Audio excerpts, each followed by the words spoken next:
Hello everyone, welcome back to my channel. कैसे हो आप सभी लोग? लेकर आई हूँ बहुत ही useful kitchen tips and hacks. इस वीडियो में मैंने आपके साथ शेयर किया है लेसन की मदद से हम गीले कपड़े को कैसे सुखाएंगे। तो चलिए वीडियो शुरू करते हैं।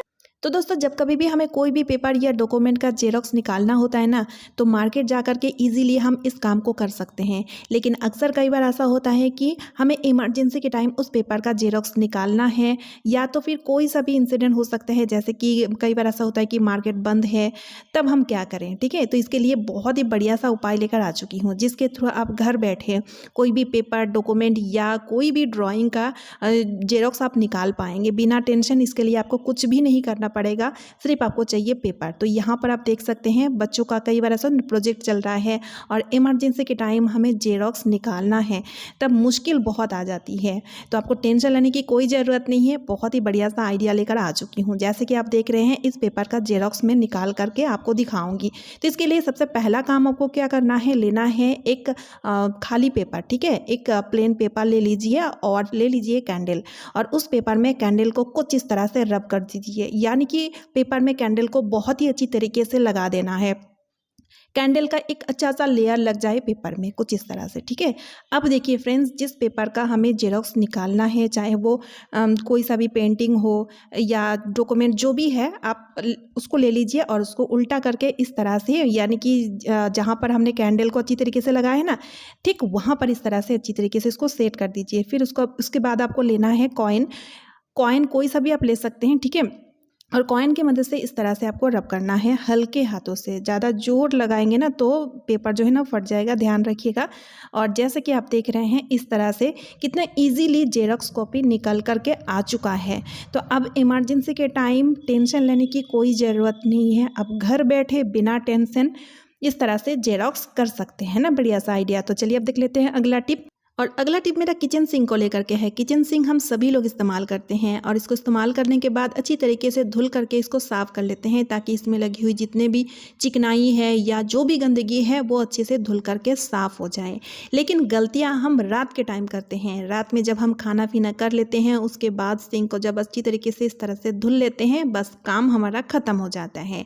लेकिन क्या आपको पता है, इसी सिंक ड्रेन के थ्रू कॉकरोच, कीड़ा, जैसे कि अभी बरसात के मौसम है, बरसात के मौसम में तरह तरह का कीड़ा जो है ना, इसी सिंक ड्रेन के थ्रू किचन में फैल जाते हैं, यानी कि आ जाते हैं, और बस पूरा बीमारी फैल जाता है घर में।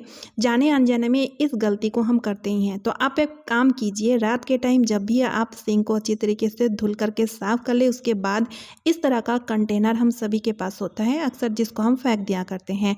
उस कंटेनर को लेकर के इस तरह से ड्रेन को आप कवर कर दीजिए, इससे कि ये पूरी तरीके से सेफ हो जाएगा। है ना बढ़िया सा आइडिया। तो चलिए अब देख लेते हैं अगला टिप। तो दोस्तों, बारिश के दिनों में कपड़े सुखाना बहुत ही सिरदर्दी वाला काम होता है। खासतौर में जिनके घर में छोटे बच्चे हैं, उनको पता होगा कि ये काम कितना मुश्किल है। अब देखिए फ्रेंड्स, कुछ कपड़े को जब हम धुलते हैं, धुल करके सूखने के लिए डालते हैं, हवा में कुछ कपड़े तो सूख जाते हैं, लेकिन इन कपड़ों में बहुत ही ज़्यादा बैड स्मेल रहता है और फंगस भी लग जाते हैं, क्योंकि बारिश के दिनों में ना इस तरीके का प्रॉब्लम होता है। कपड़े अच्छी तरीके से सूखते नहीं है, उसमें बैड स्मेल होता है और साथ ही में फंगस भी लग जाते हैं। तो इन कपड़ों को हम किस तरह से सुखाएं और साथ ही साथ बैड स्मेल और जो फंगस है उसको भी हम किस तरह से रिमूव करें, इसके लिए आपको लेना है लहसुन के छिलके। ठीक है, इस छिलके को हम इस तरह से यूज़ नहीं करेंगे। इसके लिए आपको एक छोटा सा काम करना है। लेना है आपको तवा, और तवे में रख करके इस छिलके को गर्म कर लेना है। फ्लेम को लो में रख करके छिलके को अच्छी तरीके से गर्म कर लेना है। आप चाहें तो रोटियां बनाने के बाद जो तवा गर्म रहता है, उस तवा का इस्तेमाल करके भी छिलके को गर्म कर सकते हैं, जैसे आपका मर्जी। आप चाहें तो इस तरह से भी गर्म कर सकते हैं, या तो फिर उस तवा का इस्तेमाल भी आप कर सकते हैं। जैसे कि आप देख रहे हैं, इस तरह से छिलके जो है ना अच्छी तरीके से गर्म हो चुका है।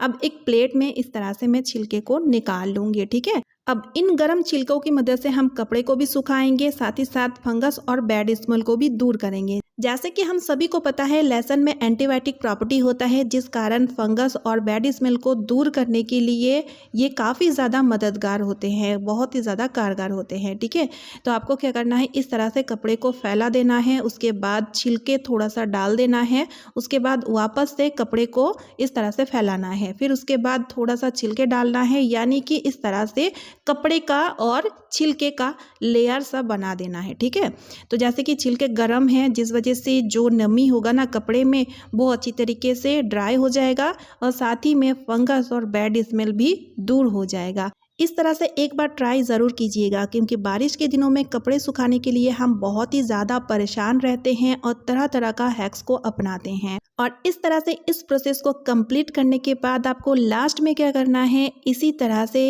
1 से 2 घंटे के लिए छोड़ देना है। फिर आप देखेंगे कपड़े तो सूखेंगे ही सूखेंगे, साथ ही में बैड स्मेल और फंगस भी पूरी तरीके से दूर हो जाएंगे। है ना बढ़िया सा आइडिया। उम्मीद करती हूँ कि इस बरसात में यह आइडिया आपका बेहद ही ज़्यादा काम आएगा। सो फ्रेंड्स, आज का वीडियो मैं यही पेंट कर रही हूँ। आई होप आप सभी को आज का वीडियो यूज़फुल लगा है। वीडियो यूज़फुल लगने पे वीडियो को लाइक शेयर, चैनल को सब्सक्राइब ज़रूर कर लीजिएगा। तो चलिए फ्रेंड्स, मिलती हूँ नेक्स्ट वीडियो में। Bye friends and thanks for watching.